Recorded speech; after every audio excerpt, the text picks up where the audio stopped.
अस्सलाम वालेकुम dear student, myself Sarfaraz Ahmed. I will teaching physics. इससे पहले कि आज हम अपने लेक्चर की तरफ चले तो सबसे पहले अपने YouTube channel AMS science school को सब्सक्राइब कर लें और साथ ही बेल आइकन को दबा दें ताकि हर नई आने वाली वीडियो आप तक सबसे पहले पहुँचे। साथ लाइक और शेयर करना मत भूलिएगा। स्टूडेंट्स, आज का हमारा जो टॉपिक है वो न्यूमेरिकल प्रॉब्लम है, यूनिट नंबर 1 की न्यूमेरिकल प्रॉब्लम को आज हमने सॉल्व करनी है। तो पहला प्रॉब्लम नंबर 1 है, express the following quantity using prefixes. कि जो प्रीफिक्सेस को इस्तेमाल करते हुए आपने जो क्वांटिटीज है उनको आपने लिखना है। प्रीफिक्सेस में हमने पढ़ा था words are letter added before SI unit, यानी कि वो अल्फाज या हरूफ है जो SI यूनिट से पहले इस्तेमाल किए जाते हैं। अब वो टेबल जो प्रीफिक्सेस का था उसको यूज करते हुए हमने इनकी वैल्यूज को लिखना है। स्टूडेंट्स, आपका जो प्रॉब्लम नंबर 1 है इसके 4 पार्ट है। इसके में से 2 पार्ट्स मैं करवाऊंगा, बाकी 2 पार्ट्स आप लोग खुद करेंगे। इस तरह फर्स्ट पार्ट है आपका 5000 ग्राम। इसको अगर मैं 5 × 1000 ग्राम लिख लूँ तो भी कोई फर्क नहीं पड़ेगा। इसके बाद नेक्स्ट स्टेप है 5 × 1000। अगर 1000 को मैं 10⁻³ लिख लूँ फिर भी इसका मतलब यही है कि 1 के साथ 3 जीरो। तो अगर 10⁻³ लिखा जाएगा तो हमने प्रीफिक्सेस में किलो की वैल्यू पड़ेगी 10⁻³, जो कि 10⁻³ की जगह पे हम k लिख देंगे, कैपिटल K किलो का सिंबल होता है। ये हमने प्रीफिक्सेस के टेबल में पढ़ा। तो ये आ जाएगा आपका आंसर 5 kg। थोड़ा फिर से देख रहे हैं कि 5000 को हमने सबमिट किया पहले 5 × 1000, उसके बाद 5 × 10⁻³ यानी कि 1 के साथ 3 जीरो ग्राम और प्रीफिक्सेस का सिंबल यूज करते, प्रीफिक्सेस यूज करते 10⁻³ की वैल्यू किलो होती है तो हमने यहाँ पे यूज कर। जो पार्ट नंबर 4 है वो है आपका बी पार्ट, 225 × 10⁻⁻8 सेकंड। अगर हम इसको ये कोई जो प्रीफिक्सेस में देखें टेबल में तो 10⁻8 कोई भी वैल्यू नहीं है। हमने कोई इस तरह की वैल्यू बनानी है जो हमारा टेबल को सूट कर दे, टेबल के मुताबिक आ जाए। हमने इसको स्टैंडर्ड फॉर्म में लिख लिया साइंटिफिक नोटेशन में। इसका पॉइंट यहाँ पे था, इस पॉइंट को हमने शिफ्ट किया यहाँ पे। तो यहाँ पे शिफ्ट करने हैं, राइट टू लेफ्ट शिफ्ट कर रहे हैं। जब भी पॉइंट को राइट टू लेफ्ट शिफ्ट करते हैं हमने साइंटिफिक नोटेशन में पॉइंट शिफ्टिंग में हमने ये लिखा था, पढ़ा था कि जब पॉइंट को राइट टू लेफ्ट शिफ्ट करते हैं तब 10 की पावर प्लस में आती है, जब लेफ्ट टू राइट जाते हैं तब माइनस में आती है। जितने डिजिट मूव करवाएंगे उतने डिजिट उसकी क्या आ जाएगी, पावर। 1-2 डिजिट मूव करवाया तो उसकी पावर 2.25 × 10⁻⁻8 ऊपर वाला और ये 2 पावर। अब सेम बेसिस है, सेम बेसिस से मल्टीप्लाई होता है तो उनकी पावर ऐड हो जाती है। तो ये बन जाएगा 2.25 × 10⁻⁸ + 2 सेकंड। अब ये माइनस का 8 है, ये प्लस का 2 है। 8 में से प्लस के 2 चले गए तो बाकी रहेगा -6। 2.25 × 10⁻⁶ सेकंड। अब ये टेबल में की वैल्यू प्रीफिक्सेस की वैल्यू बन गई है 10⁻⁶, वो है वैल्यू माइक्रो की और माइक्रो का सिंबल यूज करके तो वो हमने लिख दिया 2.25 की जगह माइक्रो का सिंबल लगा दिया माइक्रो साइड। इसी तरह आपका जो तीसरा और दूसरा पार्ट है वो भी आपने इसी तरह प्रीफिक्सेस को यूज करके सॉल्व करना। जो दूसरा इसका आपके प्रॉब्लम है वो क्या है, how do the prefixes micro, nano and pico related to each other. आपने माइक्रो, नैनो और पीको के दरमियान रिलेशन क्या करना है, प्रूव करना है कि तीनों का आपस में रिलेशन कैसे है, ये एक दूसरे से कैसे ताल्लुक रखते हैं। तो सबसे पहले माइक्रो की बात करते हैं। 1 माइक्रो = 10⁻⁻3। अब 10⁻⁶ 1 माइक्रो = 10⁻⁶। मैंने खुद से 10⁻³ से मल्टीप्लाई भी कर दिया और डिवाइड भी कर दिया। तो मैथमेटिक्स के रूल के मुताबिक अगर कोई भी वैल्यू को आप ऐड कर रहे हैं तो उसको आपने माइनस भी करना है, अगर आप मल्टीप्लाई कर रहे हैं तो उसको आपने डिवाइड भी करना है।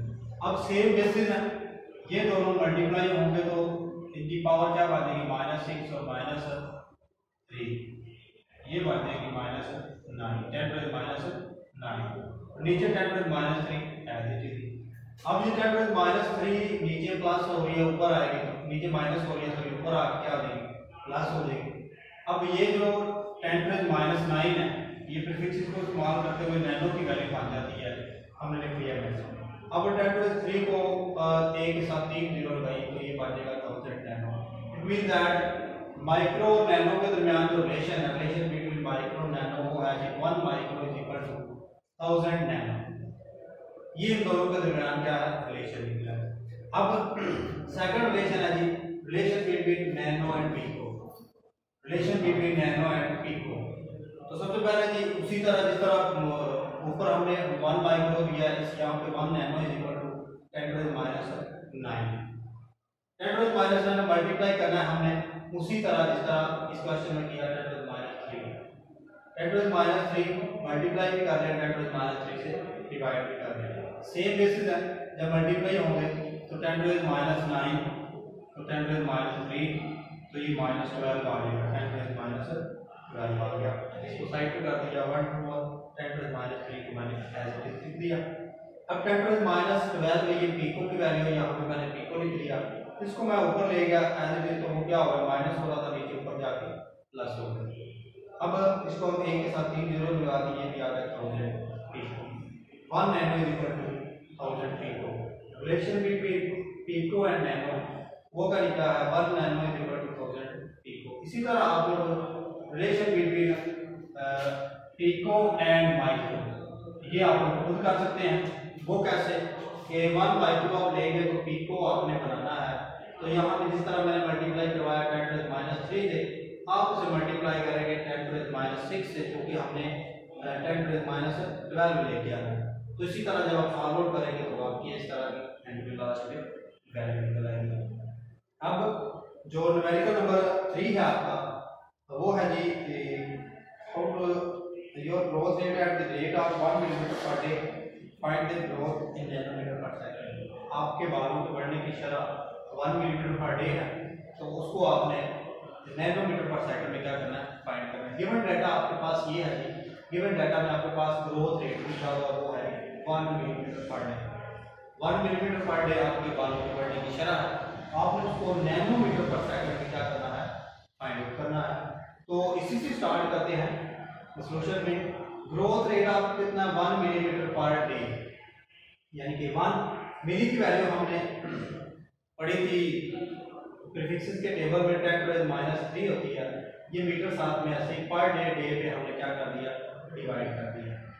अब डे में एक दिन में सेकंड्स कितने होते हैं वो हम मैंने साइड में लिखे हुए, एक दिन में 24 घंटे हैं होते हैं, 24 घंटे में 60 मिनट होते हैं, 60 मिनट में 60, 1 मिनट में 60 सेकंड, तो तीनों को मल्टीप्लाई किया तो हो गया 86400, ये एक दिन में सेकंड है। अब हमने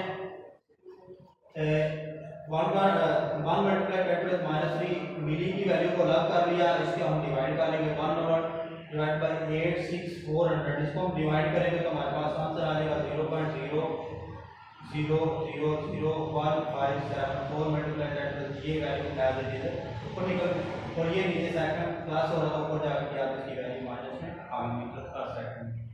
अब हमने चूंकि नैनो में वैल्यू लगानी है लेके आनी है, तो हम पॉइंट को यहाँ से अगर शिफ्ट करें तो यहाँ पे लेके जाएं तो हमारी जो वैल्यू ऑफ रिक्वायर्ड शायद निकल आए। ये क्या यहाँ से पॉइंट को शिफ्ट किया यहाँ पे आ गए, तो यहाँ पे आने के बाद ये आ गया 1 2 3 4 5 6, ये क्या गया 1.57411 मीटर पर सेकंड। एक तरफ मैंने शिफ्ट किया, जगह कम होने की वजह से ये आना था 10⁻6 मल्टीप्लाई 10⁻3, इसलिए वो जगह कम होने की वजह से मैंने किया ये। अब माइनस किस लिए आया 10⁻6, क्योंकि हम पॉइंट को शिफ्ट कर रहे हैं राइट पे, लेफ्ट टू राइट, जब लेफ्ट टू राइट शिफ्ट करते हैं जितने डिजिट हम वो करेंगे उतने डिजिट 10 की पावर आएगी, 1 2 3 4 5 6, तो ये 10⁻6 मल्टीप्लाई होंगे तो सेम बेसिस है पावर ऐड हो जाएगी, ये मानेगा 10⁻9। अब 10⁻9 हमने प्रीफिक्सेस में इसकी वैल्यू पढ़ी है वो है जी नैनो के बराबर, तो यहाँ पर रिक्वायर्ड आंसर आ गया 11.77 नैनोमीटर पर सेकंड। अब क्वेश्चन आपका ये ऐसा है 4 कहाँ गया, अब अगर हम रोड ऑफ बड़ा और कुछ प्रीवियस क्लास में रोड ऑफ की वैल्यू है, अगर 5 या 5 से बड़ा हो तो प्रीवियस को एक ऐड कर देते हैं, अगर उससे कम हो तो हम उसको एज इट इज स्किप कर देते हैं। जो प्रॉब्लम नंबर आपकी 4 है वो है जी री right following in standard form. जो स्टैंडर्ड फॉर्म आपने इसकी वैल्यू लिखनी है। वैल्यू वो ये है कि आपने साइंटिफिक नोटेशन में लिखनी है। आपको जैसे भी वैल्यू दी होगी आपने उसको एक पहला पॉइंट को शिफ्ट करना है नॉन जीरो हिस्से के बाद। यहाँ पे उसका पॉइंट नहीं था, उसका लास्ट का पॉइंट होता है 1168 मल्टीप्लाई 10 टू द माइनस 27। इस वैल्यू को हमने रीराइट यानी कि स्टैंडर्ड फॉर्म में लिखना है। इसका पॉइंट यहाँ पे आप पॉइंट को शिफ्ट करेंगे पहले 1 के बाद।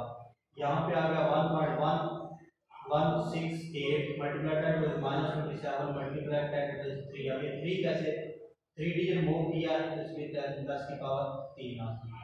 अब ये सेम बेसिस है, ये दोनों पावर क्या हो जाएगी ऐड हो जाएगी। माइनस 27 प्लस 3 को ऐड अप किया तो ये माइनस का ये प्लस का है, 27 में से प्लस के 3 चलेगी, बाकी रख दिया माइनस 24। तो आपका आंसर आ गया 1.168 मल्टीप्लाई 10 टू द माइनस 24। इसी तरह इसका जो बी सी पार्ट है वो भी आप लोग इसी तरह सॉल्व कर सकते हैं। मैंने डी पार्ट यहाँ पे किया है, ये डी पार्ट है इसका। तो डी पार्ट में 0.02 मल्टीप्लाई 10 टू द माइनस 8 है। इस पॉइंट को भी हमने स्टैंडर्ड फॉर्म में यानी कि साइंटिफिक नोटेशन में लिखना है। वो क्या है 2.20 मल्टीप्लाई, इस पॉइंट को यहाँ से उठाया तो ये नॉन जीरो हिस्सा 2 पार्ट है, 2 के बाद लेके जाएंगे तो ये आ जाएगा 2.0 मल्टीप्लाई 10 टू द माइनस 8। ये एडिशन ऊपर से है, तो जितने डिजिट हमने मूव किया लेफ्ट टू राइट मूव किया तो उतने डिजिट है और अभी माइनस में सेम बेसिस है। इनको क्या कर लिया एडअप कर लिया तो ये -8 और -10 -8 और -2 -10 आ गया। ये आपका आंसर आ गया 2.0 मल्टीप्लाई 10 टू द -8 और ये स्टैंडर्ड फॉर्म में भी लिखा गया। जो इसी तरह अपने बी और सी भी कर लेना है। न्यूमेरिकल नंबर 5 है, write the following quantities in standard form. वो भी previous as it is above की तरह जो क्वेश्चन नंबर 4 की तरह, तो उसी में ही है। प्रॉब्लम नंबर 4 में जिस तरह आपने पॉइंट को शिफ्ट किया 1 डिजिट नॉन जीरो, यहाँ पे भी वही करना है। इसका पॉइंट यहाँ पे है 3800000 किलोमीटर। इसको आपने क्या करना है यहाँ से उठाना है तो यहाँ पे लेके आना है। यहाँ पे आपने किलो की वैल्यू नहीं लगानी क्योंकि उसने जस्ट आपको कहा रीराइट, आपने इसको स्टैंडर्ड फॉर्म में लेके आना है। यहाँ पे पॉइंट को शिफ्ट किया 3 के बाद लेके आए तो ये आ गया 3.8 मल्टीप्लाई 10 टू द 5 किलोमीटर। अब 5 कैसे आया 1 2 3 4 5 डिजिट मूव किया तो आ गया। अब ये क्वेश्चन ये बनता है ये जीरो कहाँ गई सर, तो ये जीरो हमने नोटेशन में पढ़ा था जब हम स्टैंडर्ड फॉर्म में लिख देते हैं तो राइट हैंड साइड पे जो जीरोस आती हैं उसको हम स्किप करते हैं। अब सेकंड्स इन अ डे, इसका जो लास्ट वाला पार्ट है वो मैंने सेकंड्स इन अ डे किया, बाकी दूसरा और तीसरा बी और सी पार्ट आप लोग खुद का हल कर सकते हैं पहले की तरह। तो वो है जी seconds in a day. Seconds in a day अगर हम इसी क्वेश्चन में चले प्रीवियस में क्वेश्चन नंबर 3 में, तो यहाँ पे सेकंड्स इन अ डे हमने निकाला था तो हमें बार बार निकालने की जरूरत नहीं है। हमने सेकंड इन डे की वैल्यू लिख देती है 86400 सेकंड। तो यहाँ पे अपने पॉइंट को 0 से उठा के लेकर यहाँ पे लेके आए हैं 1 2 3 4 डिजिट मूव किया हमारी पावर भी क्या आ जाएगी 10 4 8.64 मल्टीप्लाई 10 टू द 4 सेकंड। ये 2 जीरो राइट पे थी, स्टैंडर्ड फॉर्म में लिखा तो ये तो स्टूडेंट्स आप अगर किसी भी न्यूमेरिकल की आपको ना आई हो तो आप उसको लेक्चर को रिवाइंड करके देख लीजिएगा। अगर आपको किसी भी प्रॉब्लम आई तो कमेंट बॉक्स में आप क्वेश्चन ऐड कर दीजिएगा, चलो आपके क्वेश्चन कर लीजिएगा। बहुत शुक्रिया।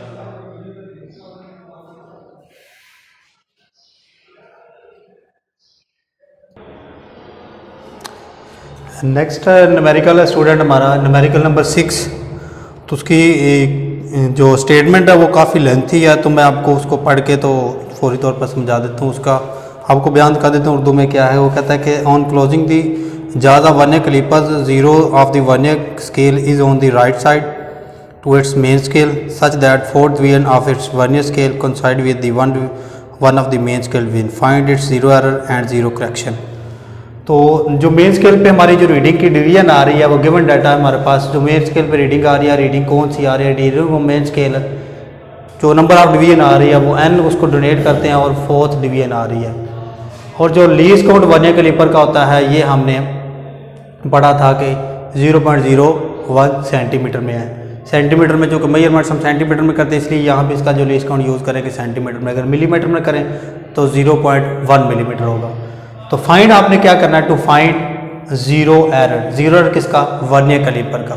वर्नियर कैलिपर का ज़ीरो एरर। ज़ीरो एरर कैसे फाइंड करते हैं, ज़ीरो एरर फाइंड करते हैं जो आपके पास नंबर ऑफ डिवीजन आती हैं और लीस्ट काउंट होता है, उसके से मल्टीप्लाई करते हैं। उसका फार्मूला होता है zero error is equal to n multiply least count. n कितना है आपके पास 4 है और लीस्ट काउंट आपके पास कितना है 0.01 सेंटीमीटर। अब आपका आंसर आ गया 0.004 सेंटीमीटर। इसके साथ मैंने पॉजिटिव लगाया। पॉजिटिव किस लिए लगाया, जब आपकी जो डिवीजन होगी वो राइट साइड पे आएगी मेन स्केल पे तब पॉजिटिव ज़ीरो होगा, जब लेफ्ट साइड पे आएगी तब नेगेटिव ज़ीरो होगा। अब जब पॉजिटिव ज़ीरो आता है उसकी करेक्शन के लिए स्टेटमेंट में से जो मेजरमेंट उसमें से नेगेटिव करते हैं, जो नेगेटिव ज़ीरो आता है उसमें से पॉजिटिव करते हैं। चूँकि हमारे पास पॉजिटिव ज़ीरो निकला तो इसकी करेक्शन कैसे करेंगे, माइनस 0.04 सेंटीमीटर।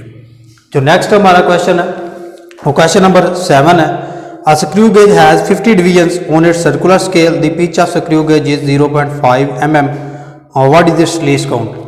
कि जो स्क्रू गेज का लीस्ट काउंट आपने फाइंड करना है, आपके पास उसकी जो सर्कुलर स्केल पे डिवीजन और उसका स्क्रू गेज की पिच दी हुई है वो आपने गिवन है। गिवन डाटा में आपके पास है number of division on circular scale 50 division, pitch of screw gauge आपके पास है 0.5 मिलीमीटर। फाइंड आपने करना है least count of screw gauge. इसी तरह जिसकी तरह इसका फार्मूला था, इसी तरह least count of screw gauge का फार्मूला है pitch of screw gauge divided by number of division on circular scale. Pitch of screw gauge आपके पास 0.5 mm है और नंबर ऑफ डिवीजन आपके पास 50 है। अगर इसको डिवाइड करें तो आंसर आता है 0.01 मिलीमीटर। अब 1 मिलीमीटर में 10 सेंटीमीटर होते हैं। 1 मिलीमीटर में 1 सेंटीमीटर में 10 मिलीमीटर होते हैं। तो हम इसको क्या करेंगे, 10 पे डिवाइड करेंगे। इसी तरह सेंटीमीटर में आंसर लेके आएंगे। 10 पे डिवाइड किया तो ये आपका आ गया 0.01 डिवाइडेड बाई 10, 0.001 सेंटीमीटर। ये आपका सेंटीमीटर में मेजरमेंट्स आ गई। तो स्टूडेंट्स जो आपका न्यूमेरिकल नंबर 1.8 और 1.9 है वो आपका एज इट इज़ सॉल्व करने वाला है। सिग्निफिकेंट फिगर की आपने तादाद बतानी कितनी है वो आप लोग एज इट इज़ उसको टॉपिक को पढ़ने के बाद सॉल्व आउट कर सकते हैं। जो न्यूमेरिकल नंबर 10 है वो है chocolate wrapper is 6.7 centimetre long and 5.4 centimetre wide. Calculate area up to reasonable number of significant figures. एक चॉकलेट रैपर है आपके पास। चॉकलेट रैपर ऑलमोस्ट स्टूडेंट्स इसी तरह का होता है। तो उसकी लेंथ उसकी दी हुई है चॉकलेट रैपर की, तो इस लेंथ उसकी दी हुई है चॉकलेट रैपर की 6.7 सेंटीमीटर, विड्थ उसकी दी हुई है 5.4 सेंटीमीटर। फाइंड आपने चॉकलेट रैपर का एरिया फाइंड करना है। तो चूंकि ये ऑलमोस्ट रेक्टेंगल बन रही है तो जो फार्मूला रेक्टेंगल के एरिया का होगा वही फार्मूला इसी के एरिया के लिए फाइंड आउट करेंगे। Area is equal to length into width. Length 6.4 centimetre and width 5.4 centimetre. इन दोनों को मल्टीप्लाई करें तो आंसर आता है 36.18 सेंटीमीटर। सेंटीमीटर से मल्टीप्लाई होगा तो सेंटीमीटर स्क्वायर हो जाएगा। क्योंकि उसने कहा रीजनेबल सिग्निफिकेंट फिगर्स में आंसर बताना है। तो अगर यहाँ पे 5 या 5 से बड़ा होता तो मैं 6 को इंक्रीज कर देता। अगर ना 5 या 5 से बड़ा नहीं है तो हम क्या करेंगे, इसको एज इट स्किप कर देंगे। हमारा 2 डिजिट आंसर आ जाएगा 36 सेंटीमीटर स्क्वायर। ये आपके न्यूमेरिकल ऑलमोस्ट ख़त्म हो गए हैं। तो इंशाल्लाह हम नेक्स्ट टॉपिक में चैप्टर नंबर 2 स्टार्ट करेंगे। अगर आपको किसी भी चीज़ में प्रॉब्लम हुई तो आप कमेंट बॉक्स पे अपना क्वेश्चन ऐड कर सकते हैं। बहुत शुक्रिया। अल्लाह हाफिज़।